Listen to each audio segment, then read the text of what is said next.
The views and opinions expressed on the following program are those of the host and guests and do not necessarily reflect the policy or position of ONTV's management, staff, or board of directors.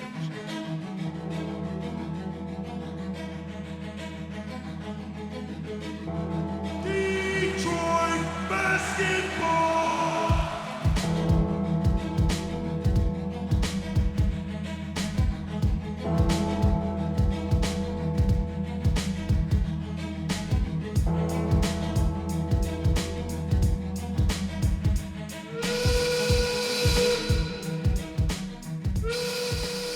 And hello and welcome into Views from the Sideline. I'm Joey Tysick. Alongside me, Malik Hill, as always. And I think the state of Michigan is back for sports. All over the place. They're looking good. We're on fire, Joey. Like, everything is clicking. We are. It's it's almost too good Maybe to we're put back. into words. We might be back. It's possible. But a lot of the top-notch sports are back. The Lions are back. The Pistons, they're coming back.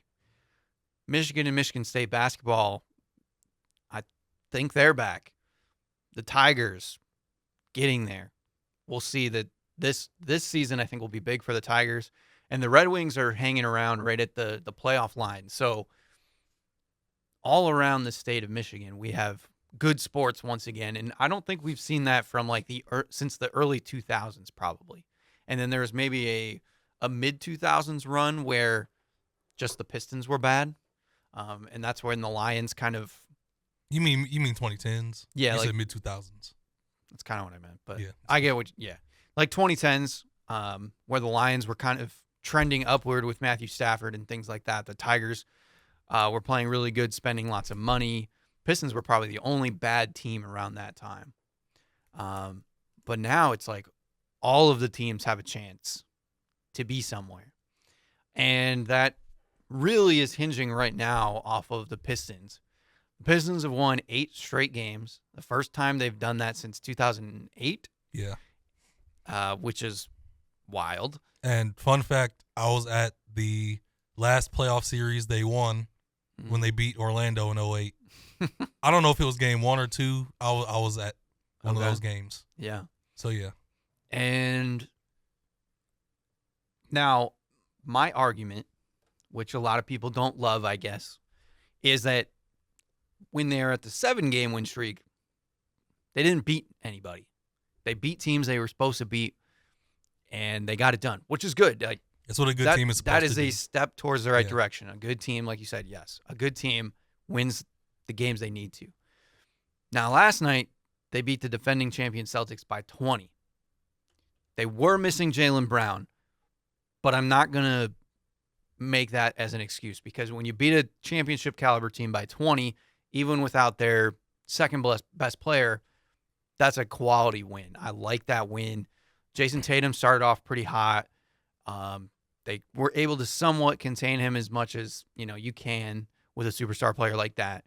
They hit 11 threes in the second quarter. Yeah, At that point, it kind of looked like the Celtics were going to take it. The second over. quarter was scary. They tied the game up at halftime. Yeah. That's why they're so dangerous. Peyton Pritchard went off for a minute. Derek White hit like 4 or 5 threes. Yeah. I think the biggest thing for me, and I didn't get to watch the game. I was just kind of watching on like Gamecast on ESPN's app. The biggest thing for me though was that I thought Porzingis would have had a better game. And he didn't really do a whole lot. He struggled from the field a bit. They played really good defense on him. Only shot a couple threes, which to me, like that has been the bane of the Pistons' existence for the most part this season, is those stretch 4 kind of guys. So I was nervous Porzingis might have stepped up in Jaylen Brown's absence, but he didn't. And Pistons played pretty good. Now, Malik Beasley really picked them up, hit, 6 threes? Yeah. I think it was 6 of 10 or 6 of 11, shot really good. Led the team. Cade didn't have like the greatest game for the level he's getting to. Yeah, he just had a good game, right? Which is 21 and 11. Yeah, it's hilarious right. That's just good for him. Yeah, and then the bench played pretty good. Marcus Sasser was able to hit a couple shots. Ron Holland got some good defensive plays in there, and Asar Thompson played pretty well as well. Yeah. He had a little bit of a scare near the end, but I think JB Bickerstaff said it was mainly a cramp. So Okay. And then he crossed up Jason Tatum, which was hilarious. should have went for the dunk. Yeah. He opted to go for the pass, Right. which is okay, but he should have went for the dunk. Yeah. And so the Pistons have looked good so far. Now today on ESPN First Take, and I'm sure it happened around, the Pistons were on mainstream media. They're being talked about because they beat the championship Celtics by 20. Beat them down pretty good. And the headline was, are the Pistons contenders? Of course, that's going to be. How do you feel about that, Malik? Every headline on those types of shows are overblown, especially First Take. Yeah. They talk about the Cowboys and Lakers for 80% of the year. It's always, are the Cowboys still contenders? Are the Lakers still contenders? Yeah. Are the Cowboys terrible? Are the Lakers terrible? Mhm. There's no in between on most of those debate shows. Right. So it's an extreme to call the Pistons contenders. But I did like some of the points Stephen A. Smith brought up about their improvement, about JB Bickerstaff probably being coach of the year. Mm-hmm. And he brought up Troy Weaver, too, saying like he should get a lot of credit for putting together some of the roster, which he should. But he also made some decisions that made them move on from him. So there was some really good and some bad with Troy. But, yeah, he did some good things. Yeah. I don't know. So where do you think this team is at right now? Like, how do you feel about the team?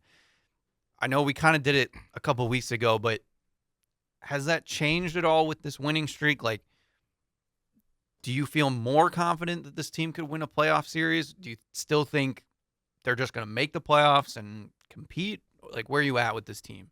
Barring injury, I expect this team to stay in the playoff space. I don't expect them to fall back to the play-in spot. This team has so much chemistry. They're so well coached. They believe in each other, and they play hard. Mm-hmm. I think Detroit is starting to embrace the Pistons again, and I think the biggest reason is their style of play. Yeah.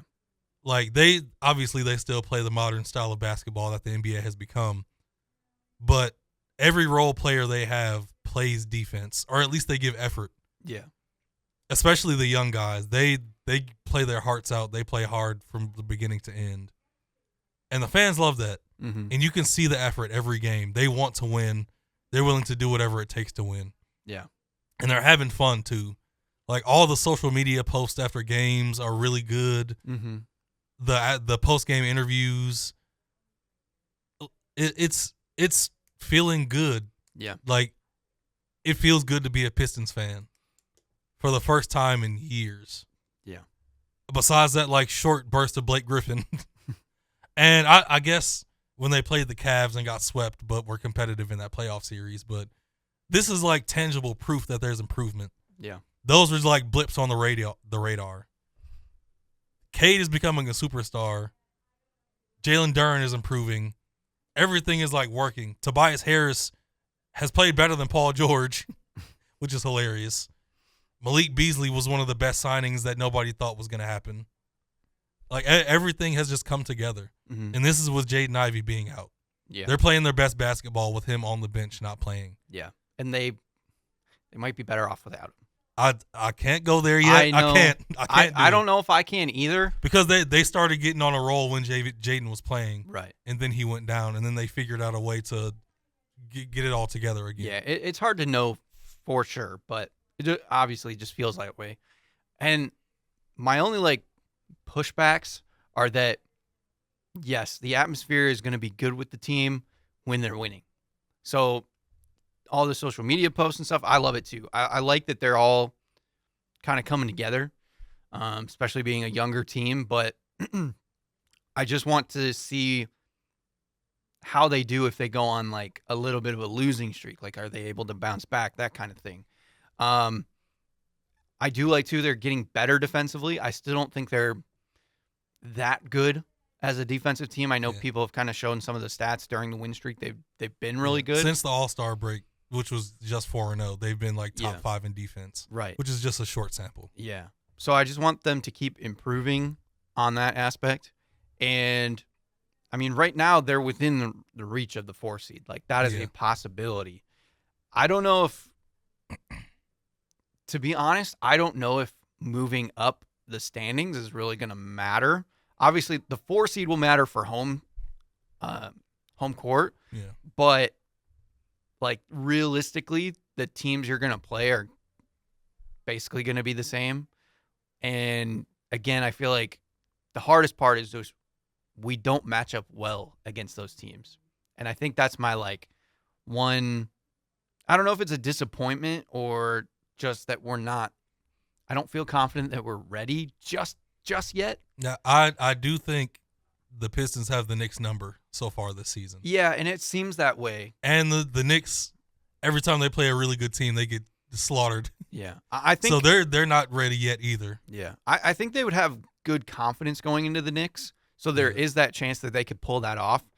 My one fear, though, is that Cat is just playing so good. Unless if we keep getting better defensively, then maybe I don't worry about Cat. But right now, he's the type of player that he's going to get his numbers no matter what most nights. And I think that's maybe what's okay. But they still have so many other talented players around him. It makes me a little bit nervous. I get the confidence that we would have going into that series, and a lot of people would be like, "Oh yeah, we can beat the Knicks. We can beat the Knicks." But at the same time, I more think they could. I think they could probably. They could push it to 7, but I think the Knicks would probably prevail in the end. Yeah. The Pacers, they have the Pistons number right now. Yeah. A lot of people are extremely excited for a Pistons-Pacers series. Yeah, I would that love might be too. 4-1, even though the rivalry would be nice. I don't know Right. how competitive it would be in the end. Yeah, and that one feels weird to me because I feel like the Pistons would match up better against the Pacers, but they just have the don't. number. They just don't. Yeah. Miles Turner's hits 5 threes a game against them. Yeah, and I want no part of seeing the Pistons have to play Giannis. He owns us. I'm sorry. He does, but I don't have confidence in the team around him right now. No, especially after that Chris Middleton trade. Yeah. What do you think Kyle Kuzma is going to do in a playoff series? He's been okay, but I don't That's know. just it. Playoffs. Yeah, he hasn't been very good this year, and he's just been okay. Yeah, I mean, Brook Lopez has fallen off too. They're not a good defensive team either. So. Exactly. But when you have a team with the Doc Rivers factor, if you have Dame and Giannis, though, again, Giannis, they can always win a game. Giannis averages 40 points against the Pistons, so you can say let Giannis get his, but I don't know. It's one of those scenarios where I don't know if I'd want to, just because of the potential firepower. But so Pistons are looking good. Where do you think that they're gonna be a playoff team? Are you pretty positive? Because if you look at Vegas odds, Pistons are all the way to minus 1,000 or so for making the playoffs, not even being a play-in team. Or I mean, I guess they could still be a play-in team and make the playoffs. But how do you feel?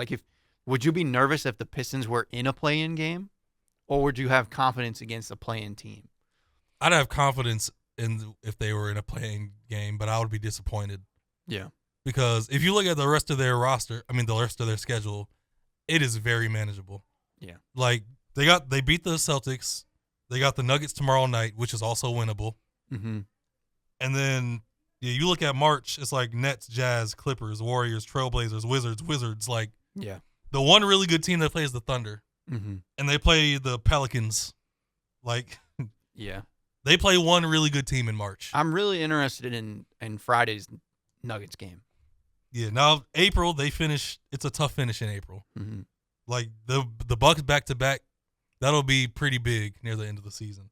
But March, out of the 15 games they play, they should win at least 9 or 10. Yeah. At least, because the competition isn't the highest. Mm-hmm. So I expect them to finish in a playoff spot. Yeah. And I just think I don't want to get into a play-in scenario, and I know there's a lot of variables to it, but I would hate to be in some random play-in scenario where we had to play Orlando or something. Yeah. There's 4 spots ahead of Orlando right now. They have a good bit of cushion. Yeah. So they'd have to fall quite a bit, but still. So yeah, the Pistons, they're looking good. They could be their first playoff appearance in a number of years, which would be nice. That would be fun and exciting. And I think they would do better than their last playoff experience. I think they could win a game or two, depending on, obviously, the matchup. But we know They played the Pacers enough that I think they could get one against the Pacers. Kind of like you said, it might be 4-1, but they could probably get them. Knicks, depending on how it goes, could maybe take it to like 7 games, potentially. That would be fun. But yeah, this team has some excitement around them. They're headed in the right direction, and I think, and I know this sucks, but like my only concern is like moving forward, we have to rely on these guys, this core, to keep improving, to become better.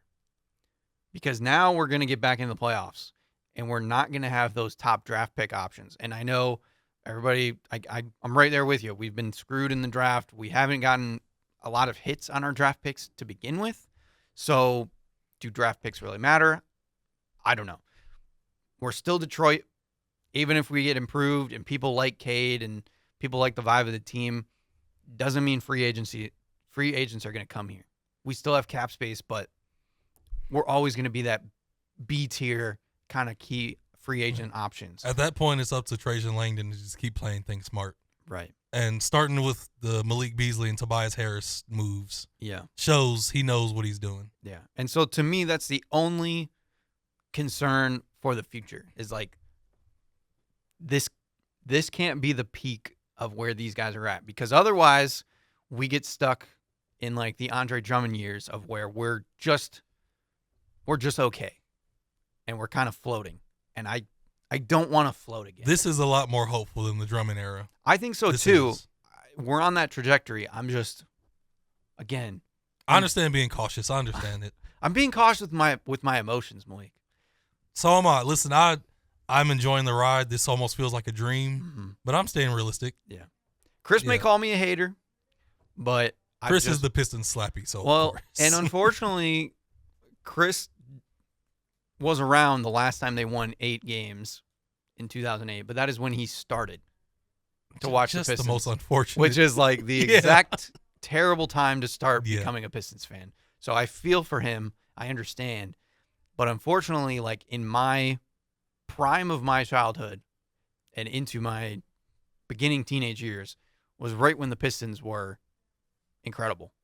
So I have higher expectations, unfortunately. And it's just where it is. But I like where this team is going. I'm just nervous.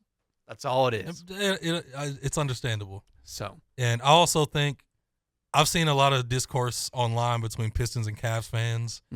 Cavs fans keep trying to tell Pistons fans to not believe in JB Bickerstaff, even though he brought them from the bottom to relevancy again. Yeah.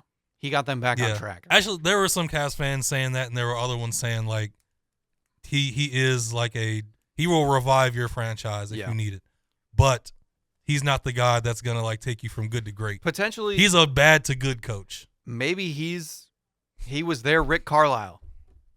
Pistons got Rick Carlisle. We thought, oh, man. Even though Rick won in Dallas, but Well, yeah. That was later in his career. But I'm just saying, like, at that moment, we're like, oh, as the Pistons, we wanted to get to that next step. We go out, get rid of Rick, even though he was a great coach, hire Larry Brown, and we win a championship. Yeah. So it could be something similar to that, where now the Cavs, because they've played so well this season, they've been elite. Yeah, and Kenny Atkinson could be coach of the year. And so like they're also dealing in hindsight at the same time. So it's just one of those things. But it's a fun time to be a Pistons fan. So any other NBA news you want to talk about? There's not really too much going on. Just maybe a quick update of how things are going. Yeah. Memphis is up to the 2 seed. Yeah, and the Thunder are just disappeared from anybody. Chet Holmgren is back. Mm-hmm. So, yeah, they're doing well. Memphis is weird. Mm-hmm. I feel John Morant. He's not actually playing that well. That's why he's not the same player he was a few years ago. Mm-hmm. And maybe it's just going to take a minute for him to get back to that because of everything that happened. Yeah. But it is weird that they've been playing so well as a team. Taylor Jenkins is a really good coach. Yeah. But, yeah, John Morant hasn't been himself. Jaren Jackson has honestly been the best player on that team. Yeah, yes. Which, good for him and good for the Grizzlies. And they keep finding, like, the right role players to fill in their lineup. Yeah. Like, Santi Jalen Wells Aldama- might win Rookie of the Year. Yeah, Jalen Wells is Yeah. playing really good. Hell of a pick. Santi Aldama has been continuing to play well. Luke Kennard's back and playing well. Yeah. Scottie Pippen Jr. has been great whenever like John Morant goes out Yeah. or anything like that. He's been a big surprise. Zach Edey has filled in nicely in his, He's just playing his role. kind of a limited role, but he gets some bigger minutes here and there, and he just does good. He's hit 15 threes on the season. To me, that's almost an A+ Yeah. success for his first season. And then there's been some games from like Gigi Jackson that have played really well. Yeah. Jay Huff has played pretty well, which was kind of a The surprise. reverse dunk king. Yeah. So they got like a flurry of big men, and oh man, they have Colin Castleton. I just saw that. Anyway, I'm disappointed in myself yeah. because I'm a Jimmy Butler fan, Mm-hmm. and in the past year, I've kind of grown like sour on his antics, Mm-hmm. Mm-hmm. and I lost hope. And I said it wasn't going to do much in Golden State, He just needed to change the scenery. and he's exactly what Golden State needed. Yeah. I lost hope. Mm-hmm. And now I feel like I can't jump back on the bandwagon because why did I give up on Jimmy? It's tough though. Every time he gets disgruntled, he goes to another team and he's good for the team. Yeah. I think it's just because the way that he sours to a team is just kind of odd. That's why it was starting to get to me after like the Yeah. fourth time you do it. Mm-hmm. Like, come on, Jimmy. But Yeah. Because like he's been on Yeah. good teams, but wanted out, and so like as soon as the championship window closes, he forces his way out, yeah, which is kind of logical, but it's a lot. yeah, it's But just weird. Him and Draymond look like brothers on the court. Mhm. Him and Steph, he takes pressure off of Steph. Like, Yeah, he's a good compliment to Steph. yeah. And a guy that you probably haven't heard about in a few years. He was one of my guys. He played at Boston College. One of your guys from Boston College, Quentin Post, Quentin Post. 7-foot big man. That is like shooting 40% from three and Yeah. coming in and like giving them legit production as a. I think he's a second-year guy from Boston College. But I was a fan of him in college. I loved his game, and he comes off the bench and he's working for Golden State. And yeah, things are looking pretty solid for them right now. They're making a little bit of a comeback. And they got Kevin Knox, so Yeah. And the Lakers and Clippers are right next to each other. yeah. I don't want to talk a lot about the Lakers because we're not fans. Good for Luka and LeBron having They're- chemistry. They are starting to figure it out. So Austin Reeves is taking a leap, yeah, he has he's been- been great. hooping. Mm-hmm. Yeah, he's been impressive. And James Harden still doing Harden stuff. Yeah, Good for James Harden. yeah. If I don't know if the Clippers can get healthy, like they're always dangerous if Kawhi will play. Yeah, and Ben Simmons, his first game with the Clippers was really good. Yeah, but I think 7 through 11 is the most interesting. It's wild. Is Bol the savior officially, Joey? Is he the hope of a team Hey man, that everybody's been like praying for? I've been talking about Bol for who knows how long. He's not saving the Suns, but he's playing his ass off right now. He's trying. Yeah, He's trying. he's doing things. um The Suns aren't good. they lost to the Grizzlies 151 to 148. Yikes. Mhm. I didn't see that. Shaden Sharp had like the dunk of the year yesterday. Mm-hmm. Yeah, so but good for him. like 7 through 11 is all these former glory teams of Minnesota, Golden State, Dallas, Sacramento, and Phoenix. Give me a 30-second Pelicans thought. 30 seconds, starting now. Just get Cooper Flag. just 2, just get Cooper Flag. 3, 4, Top 3 pick. 5, 6. That's all I got. That's no other thoughts. Just get a top 3 pick, please. You're not gonna talk about how I like where steer me where you want me to go. I have 2 positives. Trey Murphy is outstanding. Trey Murphy is looking like an actual star that could like last in this league. Yeah. 1 positive. 2nd positive. What is that called with the facial hair around here? A goatee. The goatee Zion. Playing some of the best basketball in a few years, but it doesn't matter because they suck. And he just got a Naruto And- tattoo on his stomach. That is so So- weird. The circles around the belly button. He's just a strange dude. Yeah. Yeah. If he can if he can go figure to it out. Zion. And apparently he's at like his best weight he's been at, which is like 264. Yeah. He should get down to like 250, but I don't know if he will. If DeJounte Murray comes back, I don't know what CJ McCollum's going to do. But, again, if they get a top pick, CJ McCollum doesn't really matter. Because if by chance things work out, they come back next year and they have, like, DeJounte Murray, Trey Murphy, Zion, I guess Yves Missy will be their starting center. He's a good future piece. And then if you get a Cooper Flagg, Dylan Harper, Ace Bailey, VJ Edgecombe type guy, maybe there's still a chance. There's a guy that I think they should be looking at. That is a dog. Yeah. At Texas named Trey Johnson. Mm-hmm. Probably their best freshman since KD. He's a baller. Yeah. Averaging 20 on good efficiency. Just get in that top Get a pick. bucket. You lost Brandon Ingram. Yeah. Get a bucket. And Yeah. Trey Johnson is that. Okay. But other little notes. Philly's done. Joel Embiid might be near the end. Yeah, he needs to retire. Paul Sorry. George is going on a hiatus from his podcast. Focus on winning. Yeah. And they're 20 and Look, 38. listen. Good timing, Paul. Didn't think about it at the beginning of No. the season. Gotta love playoff P. One of our faves. Jeez. Chris Middleton and Marcus Smart are giving effort in Washington. I give them credit. They're like trying to help the young guys. Sure. And Washington is terrible, but I will say I like their young core. Bilal Coulibaly, Yeah. I like him a lot. Yeah.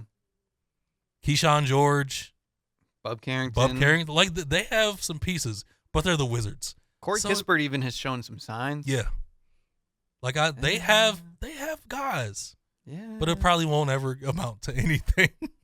Alex Sarr, can he ever turn into anything? Alex Sarr has had some good games too.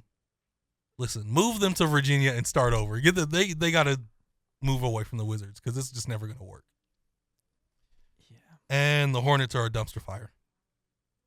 Yeah.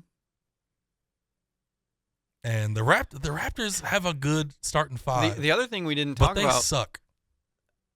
Victor Wembanyama is out for the season. Yeah. It's really depressing. I And almost didn't want to bring it up. The problem is that the Spurs are back in the Cooper But Flag race. they're trying to capture the flag. That's what everybody's trying to do. Yeah.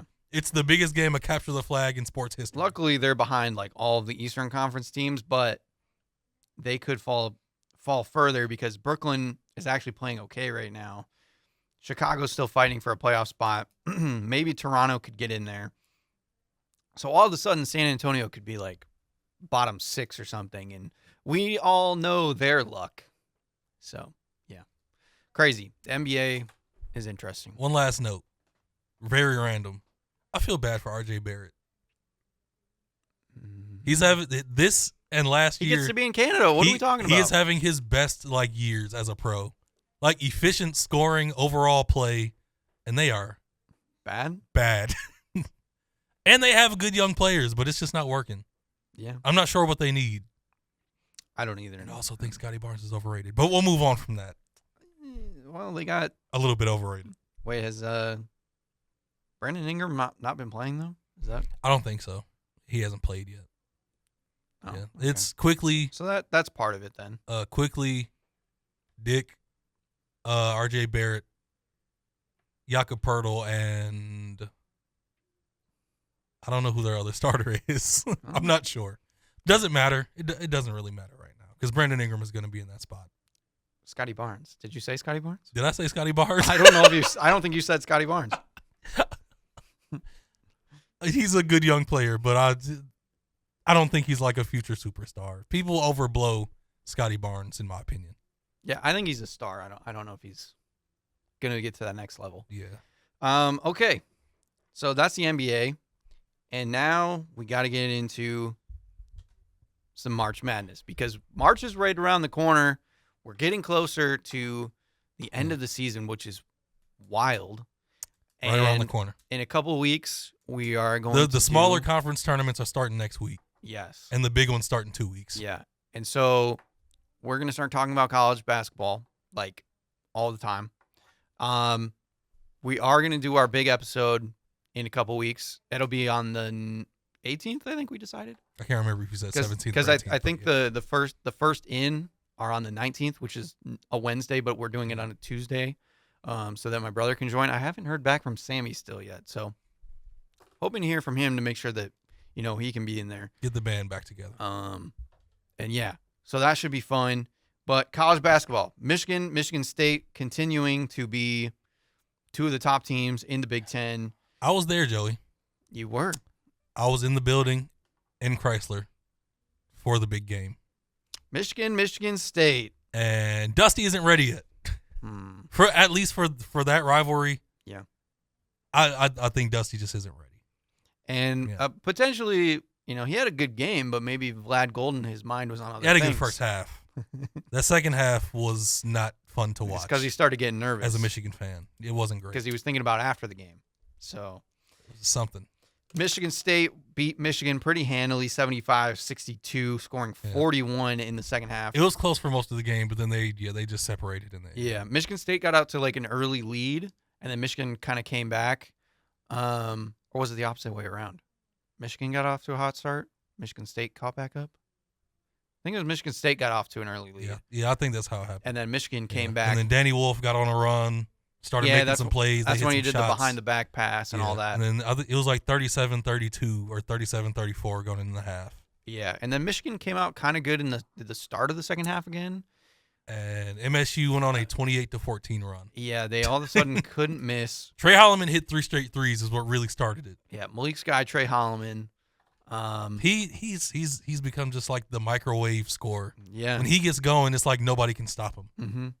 Jace Richardson had a good game. He had 21, and it was kind of balled. It was kind of a quiet 21, oddly enough. He pick and chose when he decided to score, nobody could stop him. Yeah, like he didn't have any like streaks of like scoring. Yeah. It was like he would get a bucket here and there. It was a seasoned college basketball performance, which is really terrifying because he's only 18. Yeah, I think he's a freshman. Right. Jeremy Fears played pretty good in that game. Jaden Aiken's terrible still. He's so inefficient. I don't know what's going on. Like you said, Trey Holloman was the real winner. Trey Holloman is a case of good development. Mm-hmm. Some of the few good development cases. Yeah. Jaden Akins is a case of the long list of bad developments in the past few years. He just hasn't gone to another level. Mm-hmm. Yeah. And then from Michigan, like you said, a lot of stuff was good in the first half. Vlad Golden, Danny Wolf looked really good in the first half. And all of a sudden, Danny Wolf disappeared in the second half, felt like. Being there was a clear plan to like get Vlad the ball. Mm-hmm. That was the plan. And a lot of times, like, they struggled to do it. When they got it to him, he would score. But then the MSU was starting to hit threes. They were starting to get hot. They kept just trying to feed Vlad Golden. Mm-hmm. And then there was no rhythm in the offense. Yeah. The other thing, too, like Michigan did really well in the first half was they played a zone. And they kind of went to, it was more of a 1-3-1, right? That they played at one point. They did like a 2-3 to a 1-3-1 kind of deal with their zone. And because Michigan State, everybody knows they kind of stink at shooting, they played the zone. They couldn't hit a shot. And that's what really brought Michigan back into the game and then take the lead eventually. And they kind of went away from it in the second half to an extent. Well, they played a zone. But Michigan also capitalized. Michigan State just started getting easy buckets. Yeah. I felt like Michigan, their zone wasn't like as disciplined as the first half. It was much softer for some reason. Yeah. And then, again, Trey Holloman hitting the 3 straight threes was tough. And then you probably, I didn't get to watch the game like super closely. I was hanging out with my daughter, but we had the game on. So I was like in and out. The first half I was able to kind of lock in. And then second half, I kind of was with her a little bit more, but it just seemed like they got softer on the zone. And then I assume they went away from it after Trey Holloman kind of went off. And I don't know. And then Jace picked his spots, and then Jeremy Fears just started finding open people. Yeah. Like, they would go into the 2-3, Jeremy Fears would come down, somebody would come over to the top of the free throw line, hit him, bounce past to Jackson Kohler, easy baskets. Mm-hmm. And then the things just like they couldn't recover at that point. Well, I just jogged my memory looking at the stat sheet. Offensive rebounding. was huge for It's Michigan been a problem State. for Michigan all season. They could not get a rebound, and Michigan State kept getting Cohen Carr especially. He had 4 of those just In the first half, yeah. jumping as high as he could. He also missed 2 lobs where his hand was almost at the top of the backboard. Yeah. But there was one in particular that Vlad Golden is standing there looking up with his hand up, and Jackson Kohler just jumps up and flies right past him. Yeah. Like there's nobody there. I'll never understand how they have 2 7-footers and they have rebounding problems. It's so strange. Yeah, and the turnover battle was pretty close. Michigan had 15, Michigan State had 11, so it wasn't too crazy egregious. MSU just shot better and played better on offense. Yeah. They were outcoached and outplayed. Michigan shot 5 of 21 from 3. Yeah. 23%. And then Michigan State 9 of 22, which is a good outing for them, 40%. Mm-hmm. And that mostly Trey Holloman, Jeremy Fears, Jace Richardson. I think that was the one positive that I take out of that game too, was especially towards the end of the game, Jeremy was in control. He had a good, that's a good way to put it. Just he was in control. He had I can't remember if it was 5 minutes to go or a little bit earlier in the second half. He was struggling early in the game. He game. had a bad turnover. Yeah. But Izzo stuck with him, and at the last couple minutes of the game, he just played really smooth, and he hit some shots, facilitated the offense, and it just worked out really well. Yeah, there were a few moments in the first half where Jeremy and Izzo were yelling back and forth at each other on the court. Yeah. Because there was nothing coming open, Mm-hmm. and Izzo was yelling at him, and Jeremy was there's nothing opening. Yeah. But yeah, he figured it out in the end, and he banked in a 3 that pretty much closed the game. Right. Yeah. So Michigan State, they continue on, and then they played Michigan. They played Maryland last night in a crazy This game.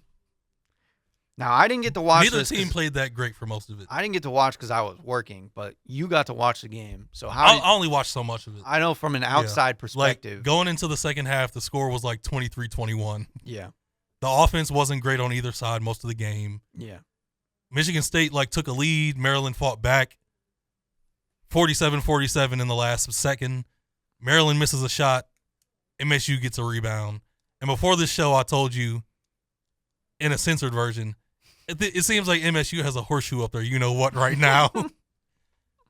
Trey Holloman gets it, takes 2 dribbles from the free throw line on the other side, throws it up, cash. Yeah. 50-47.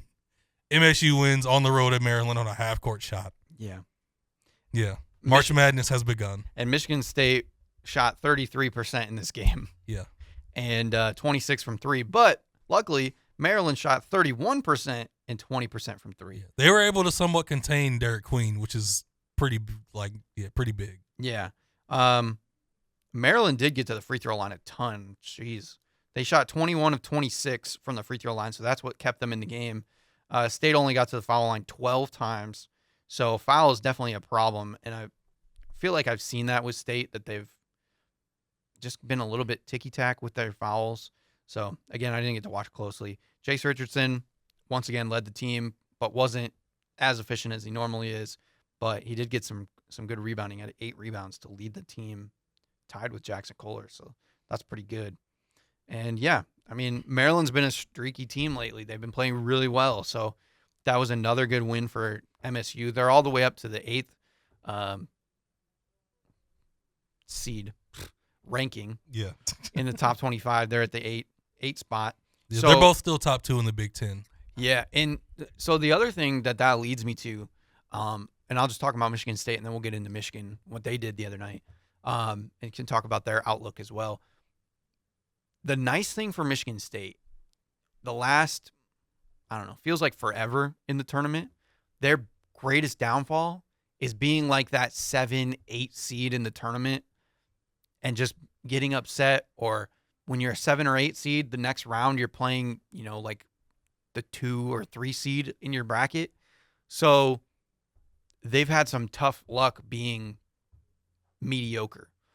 Right now, they are sitting at a 2 seed slot for the tournament. And if they win the Big Ten, they can be a high 2 seed and get a better region potentially. That bodes well for Michigan State, which we haven't seen in a long time, it feels like. So that, for once, normally I'm kind of similar to the Pistons where, like, I like that Michigan State's playing well, that they're doing this, they're doing that, but I get nervous during the tournament time. Right now, if they stay on this trajectory and they can, I don't know, even if they don't win the Big Ten tournament, I guess, they're going to be like a 2-3 seed. I don't see them even being a 4 seed at this point. I'm thinking 3 right now, depending on how things Yeah. end. But, yeah, it's possible for 2, depending on how they finish. Right.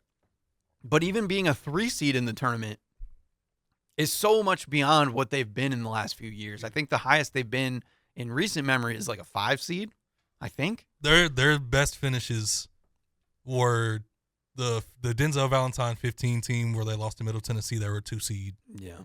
And then when Miles Bridges came back his second year and they went like 30-3, Mm-hmm. and then they lost to Syracuse in the second round. Right. I think they were a 2 seed that year too. Mm-hmm. But were they a 1 or 2 that year? Because they like dominated the entire season. Yeah. Even though the schedule wasn't great and it was Miles and Jaron. But then they lost to Syracuse in the zone. Yeah. I don't know. But Those are the last times they were like set up nicely in the tournament. right. And already that's what, 8 years ago? Yeah. Or so. And I think within that time frame, I think the best in the last couple of years, at least thinking off the top without even looking, is like a 5 seed. But either way, like, again, that is just so much better for them in the tournament to have to play like these worse off teams. Now, it doesn't mean that they can't still get upset like you just talked about. They've been upset before being a top seed. But I hate being those middle seeds because you can get some really nasty matchups. Like, again, 7-10 matchup is always a nightmare. And then in your second round, you're going to have to fight against one of the better teams already. So even if you're a 4 or 5 seed, if you get matched up against the wrong 13 or 12. Yeah, we've seen that in recent years too. But when you're like a 2 or a 3 seed going up against, 13, 14, that's not as bad by far. So yeah, I would love if they win out, they'll get a 2 seed, but they have some leeway now where they've gotten through basically all of their tough matchups. They have, what's our last 3? Oh, Wisconsin is the big one this Sunday. Yeah. Is it in Madison or at MSU? It's at MSU, which is huge. Okay, yeah, that's big. So at MSU, then they go to Wisconsin Iowa. is really hot right now. Yeah. That Iowa game could be a trap game. It's possible. You know Iowa likes to they like to do weird stuff. And then of course you get Michigan for the last game of the season. So they do have Wisconsin on Sunday. That's going to be crazy, but they get some good time off before then, which is going to be fun. But that game will be huge because then they went through the gauntlet. They beat everybody that they were supposed to beat. And all of a sudden, I'm really mad at the Indiana game, but that's a whole nother story. That's the reason why we already went over that. Mm-hmm. But they're on the right track, and I don't know. I don't say this often, but this could be maybe a year that they are able to get back to Elite 8 or something like that. And it's exciting. I've been telling people this could be Izzo's last really special run. Yeah. Because this team just seems to have something. Mm-hmm. Yeah. And if they lose Jace Richardson, which I don't think either of us think he's going to leave, but the draft buzz is growing. I'm starting to start leaning the other direction, unfortunately. There have only been a few one and dones in the past decade for Izzo. Yeah, only but a few. It's so difficult. And they were kind of unexpected. Yeah. Jaren Jackson was the only expected one. Right. But it's similar like what we saw with Michigan a couple years ago. We were talking before the podcast, like Kobe Buffkin and all those guys left. The Juwan Howard era was kind of different, though. I know, but when your hype is so high and you have a chance to get in the league, you just go do it. And to me, it almost feels like Max Christie. But it also, Max Christie came with the 5-star pedigree. That's the thing. Yeah. The guys that came with 5-star pedigree at MSU were expected to leave. Yeah. Yeah, So we'll see, but right now it's exciting. So how do you feel about Michigan? They just had another close game, as always. How do you feel with them closing out their season where they're at? They get Rutgers tonight, who obviously has not lived up to 5 picks, but they have not lived up to expectations at all. They could have 2 top 5 picks, and they're not going to make the tournament. So it is wild. Yeah. But how do you feel about Michigan as we're entering the twilight of the season? They have a tough last few games. So that game they just won against Nebraska a few days ago is the type of game I say you just forget about and just take the win. Mm-hmm. It was an awful game. Both teams shot under 30% from the field. Nebraska, this is a rare box score they had right here. Bryce Williams scored 26 on 21 shots. The next closest scores were 6 and 5. No other double-digit scores for Nebraska. It was just Bryce Williams. And it would have been unbelievably terrible if Michigan lost the game to a one-man show. Yeah. But, yeah, Michigan didn't shoot well. The highest scorer was Roddy Gale with 12 points. Mm-hmm. Trey Donaldson had 11. Danny Wolf had 10. They did enough to win. It is what it is. They won on the road in the Big Ten near the end of the season. I'll take it. Yeah. Not a great game, but it is what it is. This game against Rutgers, I expect them to win. Like we've said, Rutgers isn't a great team, but they have 2 high-level players. Last time, which one? Dylan Harper didn't play. It was just Ace Bailey, and they did a good job of containing him, and they ended up winning in the end. But this could be more challenging now that they have both of them. Mm-hmm. So nothing is guaranteed, but I do expect them to win. Their final stretch is hard. Yeah. Now Illinois has lost some steam. Yeah, they've been struggling. Yeah. Oddly, like Purdue, where like they were rolling and now they just look lost. Yeah, they got 40-balled by Duke at Madison Square Garden. That was like their worst loss ever or something. One of them. Yeah. So maybe that gives them some motivation coming into Chrysler. We'll see. Yeah. But last 2 games, Maryland at home at Michigan State. Yeah. I mean, if they lose to Maryland, Maryland could possibly move up to 2, which I think the top 3 in the Big Ten get buys anyways. Yeah. So it is what it is, but it would be nice in these last 4 games if they could at least go 2-2. Yeah. Yeah, like going 1-3, that it wouldn't be a great finish to the season. Right. At least 2-2. I kind of expect at least like 3-1. Mm-hmm. But those Maryland and Michigan, yeah. I'll predict 2-2 because that Maryland and Michigan State finish is really hard. Yeah. And all that it tells me is the Big Ten tournament could be wild. Yeah. Because I just mentioned Purdue and Illinois. Those 2 teams, they'll scare me when we get into the Big Ten tournament. Because there's there's a way, because Purdue has fallen, that like, because MSU gets the 1 seed and Purdue falls a certain way, like Purdue could get MSU early-ish in the Big Ten tournament and throw everything out the window. So those kind of teams are spooky because we know that they're still talented. But yeah, it's going to be fun when we're talking about the Big Ten tournament. Where do you see Michigan as far as the big tournament goes right now? Like, do you have confidence?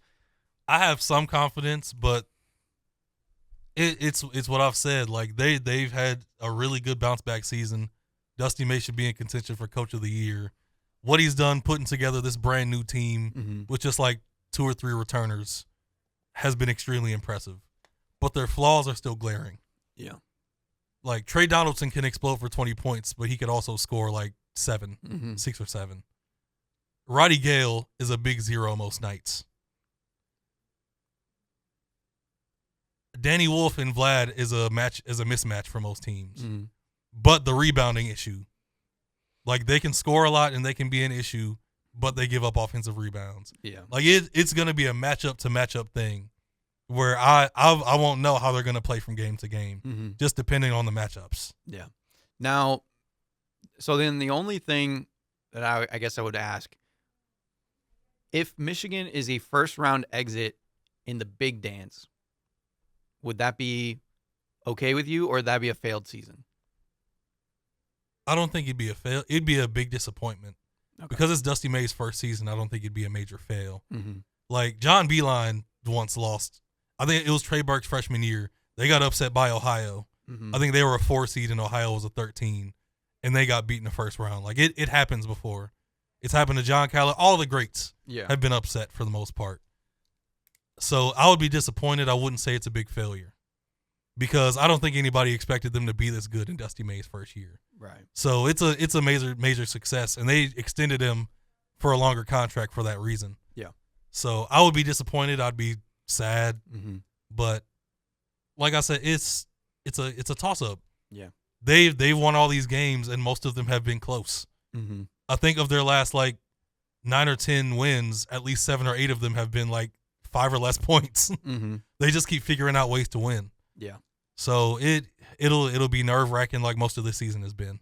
Yeah. Once they make it to the big one. Right. So the fun thing, we're getting into tournament time, so we get to start talking about some of the smaller teams. We'll probably do that in 2 weeks, because their conference tournaments will be over, so we can get a better idea of what they're doing. And then we can also preview a lot of the big tournaments and then get into our pre-tournament stuff. It'll be basically all college basketball the next 2 shows for sure. But rounding out the top 25, Auburn still at the top. 25-2. They've just been dominant, beating everybody up. Duke back to 2. They've been playing really good as of lately. They've been scoring a lot. Florida, they dropped by 1 because they lost to Georgia, stinking Bulldogs. They were down by 30 and almost came back and won. It would have been insane. Yeah. Not to tip my cap, but I will. Florida is one of the teams that I've been watching very closely because I think they could be one of my tournament favorites. I don't know if the Georgia loss makes it really hard for me to have them as my favorite. But for a while they were up there as one of my favorites. They have Alabama next Wednesday, which will be big. I mean, Texas A&M this weekend is also pretty big. But then Houston, all of a sudden they've been kind of slowly climbing up the rankings. They're back at number 4. Tennessee at 5. Tennessee's kind of fallen off just a little bit from their early season. But they've been playing still really good. You got Alabama, St. John's all the way up to 7. I don't know if I fully agree with St. John's being at 7. I'm a big fan of St. John's, so I think they're playing great. them. I just don't know if they should be ahead of Michigan State at the moment. That's just personal bias, though. Okay. Iowa State, they've dropped down to 9, but that's because they lost to Oklahoma and Houston. The Oklahoma loss, I think, was real big, real unfortunate. Texas Tech at 10, Wisconsin at 11, Texas A&M at 12, Clemson 13, Missouri at 14, Michigan there at 15, Maryland 16, Kentucky 17, Memphis, Louisville, Purdue, Marquette. Marquette's dropped a ton because of who did they lose? Oh, Villanova. Villanova's been kind of quietly beating up on some good teams here and there. Eric Dixon. Yeah. Has been a monster. Mm-hmm. I think he leads the country in scoring right now, like 22 points something. Yeah. But he's a beast. And then Arizona is at 22. St. Mary's climbed into the rankings. They're at 23. Best team in the West Coast Conference, not Gonzaga this year. No. Mississippi State and BYU up in the top 25. How crazy is it to not see Kansas or Gonzaga or who was the other team that I'm blanking on that's not doing well? I can't think. Why can I not think of who it is? Anyway, but just Kansas and Gonzaga not being in the top 25 is pretty wild. I mean, I guess you could think North Carolina, but they've kind of fallen off the last couple of years slowly. But anything surprising to you about the top 25 or fun to point out? So, honestly, Baylor, that's probably who you forgot about. Was it? Baylor is one of them, yeah. No, there's somebody else. Okay. We said it before the But podcast. I- I said it. I don't. I like parity in sports. I like when things switch up and are different. Mm-hmm. I like when teams that aren't always great rise up. Yeah. Like seeing St. John's come back to prominence is awesome. Mm-hmm. I love that type of stuff. Seeing St. Mary's go ahead of Gonzaga this year is cool. Also, did you know Oregon State and Washington State were in that conference this year? No. Yeah. No. And neither of them are going to win the conference, which is kind of unfortunate for those fan bases. Hmm. But yeah, I love seeing those sides. I like seeing Clemson still playing well. Mm-hmm. They've emerged as a basketball program in the past 3 years or so. Yeah. Yeah. I like that type of stuff. I'm really liking what I've seen from Missouri a little bit. They've been really good. They've been fun to watch. I mean, it's more SEC stuff, but like Vanderbilt, they've been really up and Vandy down. just beat Texas A&M on the road last Right. night. They're probably going to the tournament. Which They've is gotten really cool blown for them. out a couple times, but they've had some really good wins all at the same time. They've been really bad for some years now, so it's good to see them come back finally. Right. So like there's some teams that are out there that can still compete with these top teams that aren't even ranked. So it's kind of cool. Like I said, we'll get more into the small schools after their conference tournaments end, and I'll get a better idea of some of those teams, because that's always my favorite time of the year, is to research the little teams and watch those small conferences that nobody really talks about. Because you get some fun matchups, you get some funky guys that are in those teams, and I already have a few favorites do you for the tournament. okay? Yeah, and we're a few. Oh, weeks UConn. off. That's one. Yeah, Kansas, UConn, and Gonzaga, Yeah. not in the top 25. Kind of wild. UConn's still going to make the tournament, and they still have a good roster that they could do something, but I don't know. They're just not the same. Yeah. But I'm going to give you two teams to look into okay. going into next week and into March. Okay. First of all, a team that's probably going to make it in as like a, even if they don't win their conference tournament, Mm-hmm. because they're so good. New Mexico. Yeah. I'm a fan. With Jamal Mashburn transferring out Yeah. of New Mexico. Donovan Dent is one of the best guards in the country. Mm-hmm. They have a veteran, just like really good team that plays hard, and Richard Pitino is a really good coach too. Yeah. And then one you need to look into, High Point. High Point. Oh, I've heard a little bit about them this They're year. 25-4, Mm-hmm. dominating their conference. They're worth watching. Okay. They play a really fun ball. Mm-hmm. Also, Florida Gulf Coast might make a way back. Are they back? I think they're first in the ASUN right now, and they're 18-10 overall. Okay. Yeah, they might not be Dunk City anymore, but if they win their conference tournament, it'd be really exciting. They slid back to third, but they're still in contention. Yeah, I mean, 13-5 in their conference. as long as they're in the conference tournament, they have a chance. So there's always that opportunity to be able to do something. Where I'm trying to find what the standings were, because For who? I guess I thought they were a little bit better, but maybe it was just the game that I saw they were we heavy still- favorites. No, What conference are we talking about? I was going to the MAC, Oh, okay. but Akron has kind of run away with that Yeah. conference. But I saw the one day that CMU and Eastern were both like heavy favorites in their matchup, so I thought they were playing conference opponents, but they must not have been. You know, one conference I've barely checked this season. The MAC. Oh, the MAC. And Marist and Quinnipiac are top two. Mm. I haven't seen either of them make the tournament. I don't know if I ever have, but it's yeah. They're both 13-3 in the MAC, Mm.